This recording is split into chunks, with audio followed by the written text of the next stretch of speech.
News सुबह से ये सवाल लोगों के बीच लेकर जा रहा है। हमारे संवाददाता जावेद मंसूरी यूपी के चित्रकूट पे पहुंचे, जनता से उन्होंने खास बातचीत की। चित्रकूट के रामघाट के लोग क्या कह रहे हैं, जरा ये देखिए।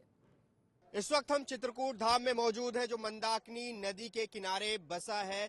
सुबह का वक्त है, बेहद ही यहाँ पर भव्य नजारा भी देखने को मिल रहा है। लोग स्नान कर रहे हैं। आपको बता दें, चित्रकूट में जो है चौथे चरण में मतदान होना है, लेकिन उससे पहले जो है प्रधानमंत्री के एक चुनावी भाषण से जो है सियासत गर्मा गई है। दरअसल फतेहपुर की रैली में उन्होंने कहा है कि अगर गांव में कब्रिस्तान बनता है तो शमशान भी बनना चाहिए, ईद पर बिजली आती है तो दिवाली पर भी आनी चाहिए। क्या वास्तविक स्थिति है? चित्रकूट धाम एक आध्यात्मिक नगरी मानी जाती है। अलग अलग जगह से लोग श्रद्धालु यहाँ पर आते हैं। हमारे साथ चित्रकूट के लोग मौजूद हैं जो कि सुबह रामघाट पर इकट्ठा हुए हैं। उनसे हम जानने की कोशिश करेंगे कि यहाँ पर क्या वास्तविक स्थिति है, क्या ऐसा है, क्या भेदभाव किया जाता है या फिर ये चुनावी भाषण है। हमारे साथ यहाँ पर इलाके के लोग मौजूद हैं, इनसे बात समझने की कोशिश करते हैं। सर, ये बताइए, प्रधानमंत्री ने भाषण दिया कि गांव में कब्रिस्तान बनता है तो शमशान भी बनना चाहिए। वास्तविक स्थिति कैसी है? क्या ऐसे हालात हैं? बननी चाहिए। हाँ, बनना चाहिए। बनना चाहिए। जी जी।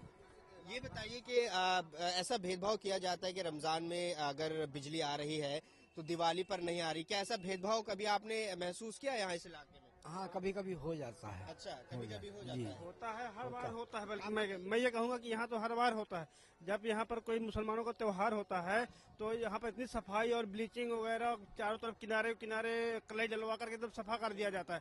यही अगर जब हिंदुओं का कोई त्योहार होता है तो कोई सुनने वाला नहीं है, उसी तरह गंदगी बराबर फैली रहती है। क्या सरकारों की तरफ से वाकई में ऐसा भेदभाव किया जाता है जिस तरह की बात प्रधानमंत्री ने कही है? नहीं, ऐसा तो भेदभाव नहीं जाना जा रहा है, ऐसा नहीं देखा जा रहा है।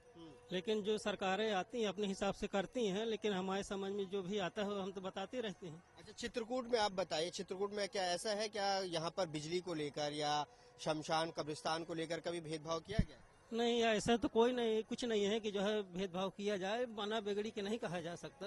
ये रामघाट पर मौजूद लोगों की प्रतिक्रिया हमने दिखाई, लोगों के साथ बातचीत की तो मिली जुली प्रतिक्रियाएं यहाँ पर लोगों की आई। कुछ का कहना है कि भेदभाव नहीं किया जाता, ये ध्रुवीकरण के लिए किया जा रहा है, लेकिन कुछ लोगों का ये भी कहना है कि हिंदू के त्योहारों की अनदेखी की जाती है। अब इसके कितने सियासी नफा नुकसान होंगे ये तो नतीजे के बाद ही पता चलेगा। तो कोई कह रहा है ठीक बयान है, कोई कह रहा है गलत बयान है, लेकिन एक बात पूरी तरीके से साफ कि प्रधानमंत्री नरेंद्र मोदी के इस बयान ने एक नई तरीके की बहस छेड़ दी है भेदभाव की राजनीति को लेकर। हकीकत क्या है, इसी की पड़ताल करने की हम कोशिश कर रहे हैं। सुबह से आपका चैनल एबीपी न्यूज जो ये तय करने की कोशिश कर रहा है आप ही के बीच पहुंचकर कि क्या उत्तर प्रदेश में धर्म और जाति के आधार पर भेदभाव होता है। कल चुनावी रैली में प्रधानमंत्री मोदी ने एक बड़ा बयान देकर इस मुद्दे को गरमा दिया। प्रधानमंत्री मोदी ने कहा कि अगर गांव में कब्रिस्तान बनता है तो फिर शमशान भी बनना चाहिए। प्रधानमंत्री मोदी ने कहा कि अगर रमजान में बिजली आती है तो फिर दिवाली के मौके पर भी आनी चाहिए। ऐसे में विरोधी जो हैं वो घेराबंदी प्रधानमंत्री मोदी की कर रहे हैं, ये कहते हुए कि ये तो सीधे सीधे ध्रुवीकरण की राजनीति है। ये बड़ी पड़ताल एबीपी न्यूज पर लगातार जारी है। फिलहाल आइए आपको सीधे लिए चलते हैं। उत्तर प्रदेश के मुख्यमंत्री अखिलेश यादव चुनावी रैली में पहुंच चुके हैं। क्या कह रहे हैं अखिलेश यादव? यहाँ माताएं, बहनें हैं, बुजुर्ग हैं, हमारे बच्चे भी बड़ी संख्या में सभा में आए हैं। वो तो हो सकता है कि हेलीकॉप्टर देखने आए हों, हमें देखने आए हों, लेकिन हम बताना चाहते हैं बच्चों को भी कि प्राइमरी स्कूलों में आपकी पढ़ाई का अच्छा इंतजाम हम समाजवादी लोग करेंगे। और अभी तो हमने कपड़े दिए हैं, बर्तन दिए हैं, बैग दिया है, और हफ्ते में एक दिन दूध दे रहे हैं, हफ्ते में एक दिन फल भी दे रहे हैं।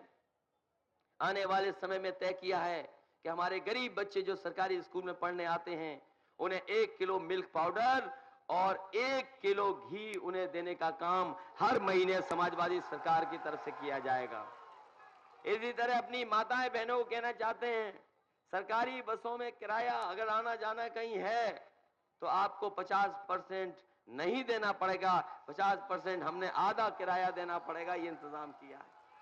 वहीं हमारी तमाम गरीब माताएं बहनें जो छूट गई हैं, जिन्हें हम पेंशन नहीं दे पा रहे हैं, आने वाले समय में समाजवादी सरकार बनेगी तो 1000 रुपया महीना पेंशन देने का काम समाजवादी लोग करेंगे। जो गरीब हमारे छूट गए, आपने देखा होगा जहां लोहिया आवास बने होंगे, वो आप जानते होंगे कि लोहिया आवास जहां बने होंगे वहां हमने गरीबों को 3,05,000 दे दिया है। सोलर के पैनल भी लगा दिया, 2 बल्ब दे दिए, 1 पंखा दे दिया। आने वाले समय में हम ज्यादा से ज्यादा गरीबों को लोही आवास देने का काम करेंगे, जिससे कम से कम हमारे गरीबों को घर मिल जाए। और इस बार संख्या दुगनी करने जा रहे हैं हम लोग। इसलिए हम तो कहा